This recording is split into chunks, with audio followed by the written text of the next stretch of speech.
In 2024, the Dolphins made their first selection in the first round of the NFL draft since calling Jalen Phillips' name in 2021. And JP dumped opposing quarterbacks 8.5 times that season en route to a franchise record for sacks by a rookie pass rusher. Fast forward 3 years, the Dolphins go back to the pass rusher well and strike gold once again on Chop Robinson. Chop finished the year second among all NFL rookies with 6 sacks and 5th all-time among Dolphins rookies. And like Phillips, Chop's year one trajectory has the Dolphins brass believing they found a young star at a critical position. And while we're at it, setting historical precedents here to Chop's stellar debut season, his 19% pass rush win rate was 10th in the NFL this year and the highest mark by a rookie since Micah Parsons posted an even 20% PRWR in 2021. Chop was named to the Pro Football Writers of America All-Rookie Team and named a finalist for the Defensive Rookie of the Year award alongside the Rams' Jared Verse and Braden Fisk and Philadelphia's Quinyon Mitchell and Cooper DeJean. But knowing Chop, those rookie season accolades, that's going to be old news for him. Just as he did throughout his first year as a pro, Chop's only going to get better. He developed counter moves to his electric get-off the line of scrimmage that puts tackles in consistent and immediate peril. His ability to threaten the edge but then work back underneath the protection, well, it forced teams to account for this player with extra attention, be it chips, double teams, screens, the quick game, anything to negate his impact off the edge.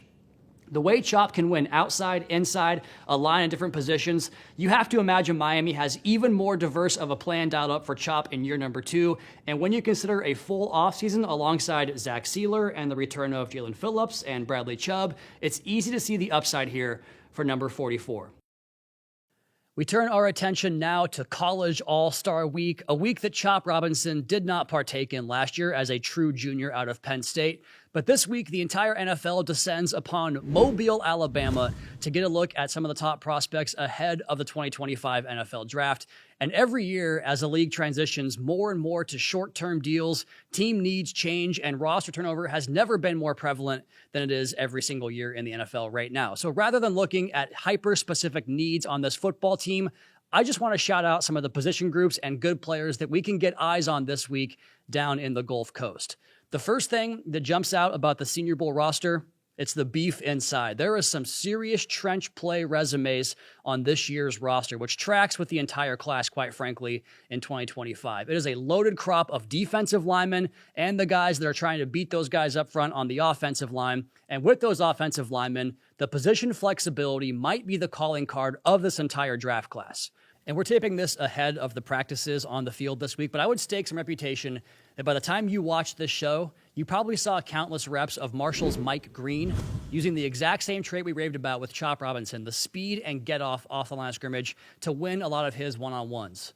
So there's the speed, but if you want heavy-handed, big physical edges that can kick inside and play the 3 technique, if that's your flavor, then check out Texas A&M's Shamar Stewart, one of my favorite players in this class who, oh, by the way, attended Pace High School here just down the street in Miami Gardens. If it's more of a nose tackle you want, a 1 technique or a 0 technique, Alfred Collins is your 6'5", 320-pound fifth-year senior out of Texas with the technique of a guy who played 63 college games in his career. So that group of Green, Stewart, and Collins are going to square off against a group that features a handful of potential round 1 picks. Missouri's Armand Membu is a member of my favorite players in this entire class, outrageously athletic, 34-inch arms with weapons for hands that he can use to stymie opposing rushers at that tackle position.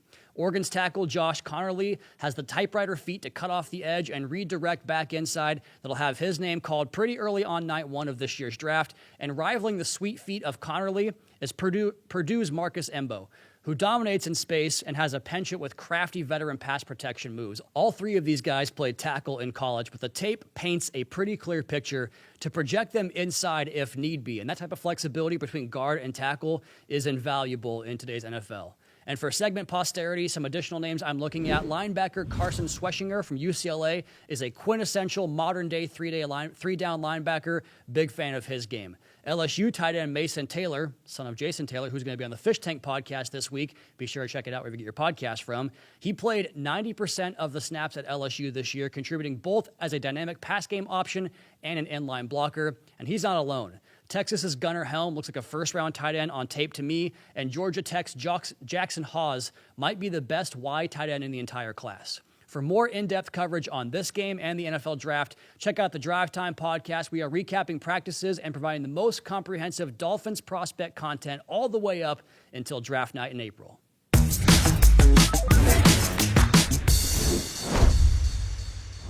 Welcome back in, and you see the clicker here in my hand. That means it's time to take a look at some tape and break down the top Dolphins touchdowns from 2024. I went through all 34 scoring plays this year and picked out these three, starting on opening day against the Jacksonville Jaguars, a 80-yard touchdown from Tua Tagovailoa to Tyreek Hill. We're going to start here with this motion pre-snap, with this linebacker chasing Devon Achane to the flat. That is a man coverage indicator. With the Jaguars in this too-high presentation, it could be half-field safeties, zone coverage, but you're going to see the man coverage play out here as this half-field safety jumps down here into the as a robber trying to pick off these crossing routes. The Dolphins are going to run two crossing routes here with Tyreek and Jalen Waddle, so he wants to take that away. And Tua knows this based upon that pre-snap indicator for the motion, so he knows this player is going to have conflict against anything coming across the field because he has to protect against a post or the deep over routes. Let's go ahead and run this back here. Take a look at the action.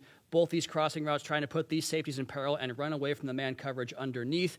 Take a look at Tua on this part right here. After the fake handoff, a little pump fake right here to the glance route. The Dolphins run that route as much as anybody. That's going to drive all this action and attention to the middle of the field. And this safety now knows, okay, here comes Tyreek Hill across the backside of the formation. I'm going to have to guard against a two-way go, essentially. And you watch him get kind of some room this direction, that's going to open up this deep over route. So he can sell this post route and force this safety back into the deep portion of the field, but Tyreek has the over route, cross his face, the ball is right on the money, and then it's all speed from there for a long touchdown to kind of break out from a slow start to the game the Dolphins had offensively. Let's go ahead and go to the backside angle here. Take a look at the motion. There's Jonnu Smith, short motion. Devon Achane motions out. Get your man coverage indicator.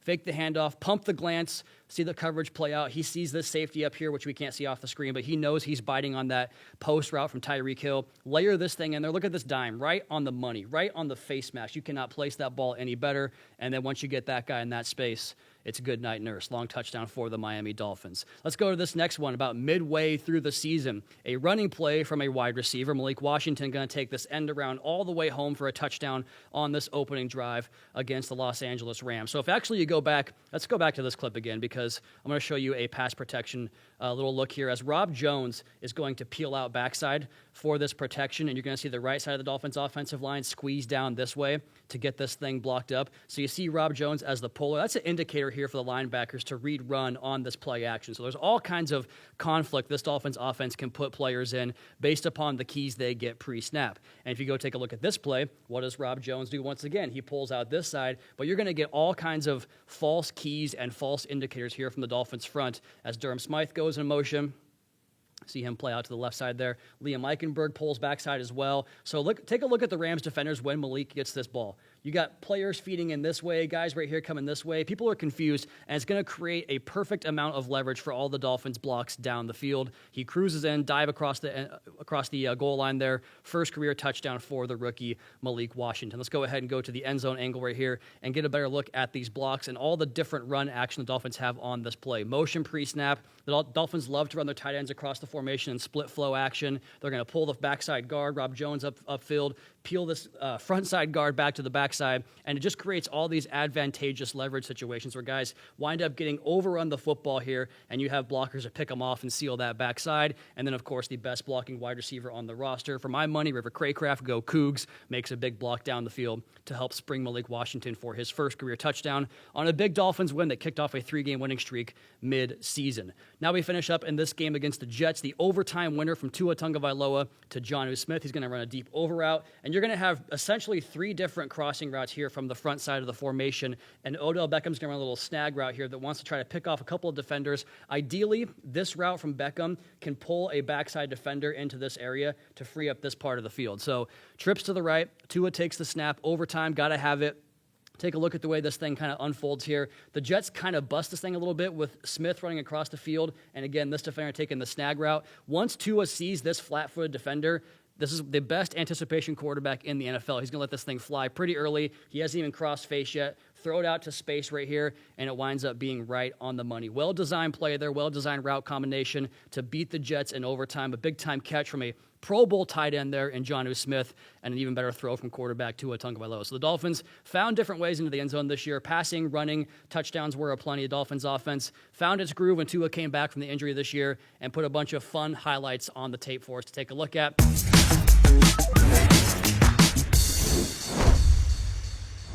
This year, Dolphins tight end Jonnu Smith set franchise records in receptions, receiving yards, and touchdowns by a tight end. His 88 catches and 884 receiving yards both finished fourth among all tight ends in the NFL, and only Mark Andrews scored more than the 8 touchdowns that New posted this season. Now, the reward is a trip to Orlando and the Pro Bowl. It's the first ever trip to the All-Star festivities for Smith in his career, and on behalf of everybody here at Dolphins HQ, congratulations, Jonnu. It is well earned, and we are excited to watch you represent the Dolphins on a national stage. And that wraps up another edition of Dolphins HQ here in the Baptist Health Studios.